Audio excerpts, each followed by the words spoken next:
Mic check 1 2, no intro needed. My name is Tam, and here's my performance review of the Nike Air Zoom GT Cut. I've played basketball in these on an indoor hardwood court for 8 hoop sessions. Each lasted for around 2 hours, so roughly 16 hours in total, and they were legendary. My excitement and my expectation were definitely very, very high after I saw the leaked photos together with the tech specs, and thankfully they exceeded all of my expectations across all aspects. Great fit and great support, awesome traction, phenomenal cushion, and aesthetically speaking, I think they look sexy. I mean, as far as hoop shoes go, I don't think I'll ever rock these off the court, but on the court, I think they look hella fire. So let's start with sizing. My ideal size is a US size 8.5 or a European size 42 extra wide, but I wear a size US 9 in all of my hoop shoes, and these fit true to size. They are surprisingly accommodating to wide footers like myself, because of the wide footbed and a fully detached tongue with a traditional lacing system, which can comfortably and securely wrap around pretty much any foot shape. Each shoe has 5 pairs of eyelets. I do wish they had one extra pair of eyelets right down there to lock your forefoot down a little bit better, especially if you have narrow or slim feet. The tongue is made out of a neoprene material with certain pillows that relieve the pressure from the laces. Oh, I actually like this little detail where the laces go through the tongue to make sure that it stays in place and doesn't shift around and distract you from your movement while you play. I like it a lot. And now with the shoe laced up, you can see how the little pillows relieve the pressure points from the laces crossing. Speaking of laces, these come with a typical sportswear oval shaped laces that do not come undone easily when I hooped, which is great. The upper material is made out of 2 layers of fabric. I don't know what type of mesh or knit this is. The outer layer is super loose, you can see through it, while the inner side is quite tightly knitted or woven. Kind of feels like a sock or a t-shirt, but unlike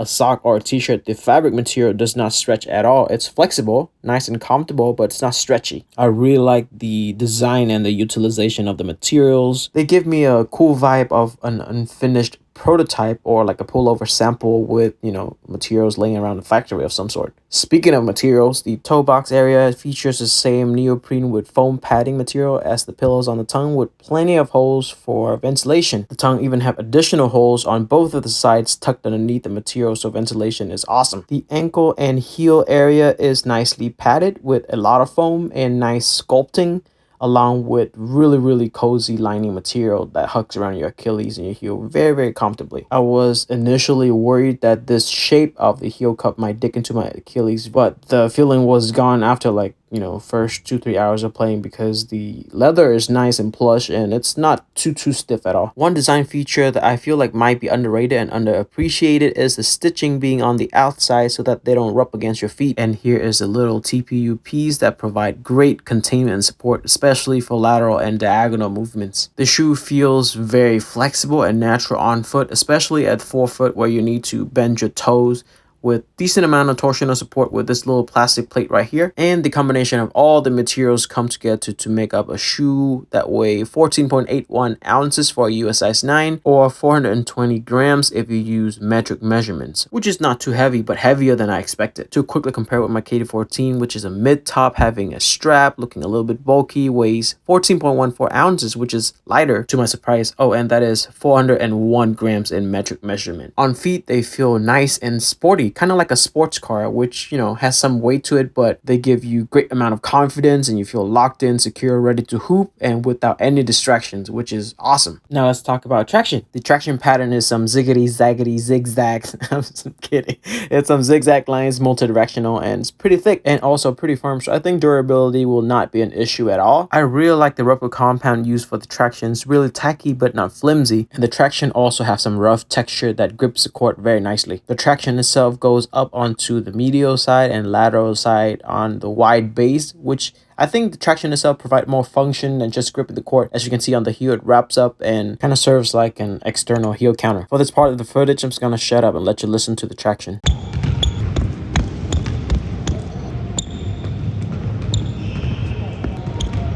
Ooh, I love me some good traction sound. The traction is amazing. I was able to do all my favorite moves with ease and confidence, a little bit of step back, a little bit of crossover. And again, I'm not the shiftiest player out there at all by any means, but if you are shifty or if you change your directions quite often, within your move combinations, or you enjoy playing very tight defense, which you need to rely a lot on your footwork, moving your feet along with the offensive players, constantly changing your direction and reacting to the moves that they make on you, you'll definitely love the traction on the Nike Air Zoom GT Cut. Awesome, awesome. And even when the court gets dusty, especially when people rock their streetwear shoes on basketball courts or before housekeeping could get a chance to clean the court well, I didn't even need to wipe, and the shoes still held up with my movements very, very well. Zero complaints from me with regards to traction. Here's a quick look at the traction after 16 hours of playing in them. A lot of dust clogging up, as you can see, but no major sign of wearing and tearing off or rubber rubbing off at all. Now it is time to talk about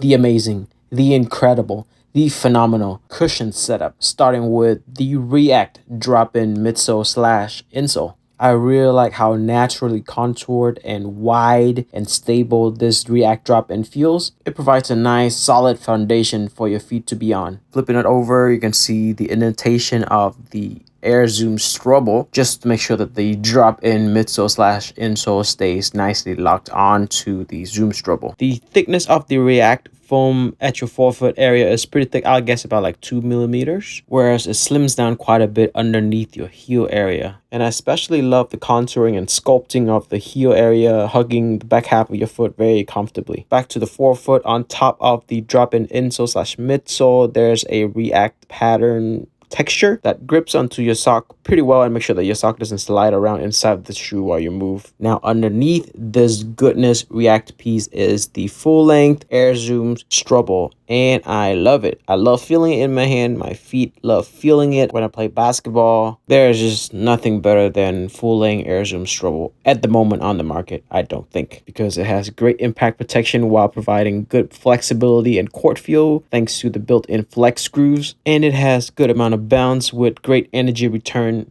What more can you ask for? You can, with an additional Zoom Air featured in the heel to provide a nice heel to toe drop and additional impact protection. Speaking of the heel area, there's a little bit piece of foam right here to kind of provide the structure to hold everything together in that area more than providing additional support or cushioning. I think it's just basic EVA, or Nike calls it Phylon, but nothing extraordinary. Since we're looking around this area, I love the split swoosh feature here on the medial side of the heel, and the little baby swoosh on top of the toe area, and the big swoosh that looks pretty cool and sporty. And one more swoosh can be found underneath the translucent outsole. Sorry, I got off topic with the swooshes. The cushion setup is my favorite cushion setup in a Nike basketball shoes pretty much ever. I love it. You can feel the step and comfort from the React. You can feel how flexible the Zoom Air Strobel is. There's no distraction. It's not clunky. It's smooth and it returns energy, especially when I, do my old man slow layup. And I certainly know when impact protection is really good for a pair of shoes that I'm playing in is when I can comfortably jump for a rebound and jump right back for the second jump to do a tip in or lay in next to the basket. And the court feel is surprisingly very, very good still. I'm blown away. Nike has done it again. Last time I was amazed with the Cosmic Unity. This time I'm thoroughly impressed with the setup of the Air Zoom GT Cut. Once again, I can comfortably go to these sneakers if I really need to hoop outside and need some impact protection for my knees and my body overall. The price tag of $170 is well justified in my opinion, with the amount of tech and the performance and also arguably the durability. I'm not trying to justify the price tag, but with $20 more than the KD 1314 and the Nike Cosmic Unity, or $10 more than the Curry 8, these are bangers. And visually speaking, for performance shoes, I do think aesthetically they look pretty dope. I would definitely wait and cop more colorways of these shoes to do my favorite thing of mismatching shoes that I like. I really hope that this performance review video has been helpful for you. Bye.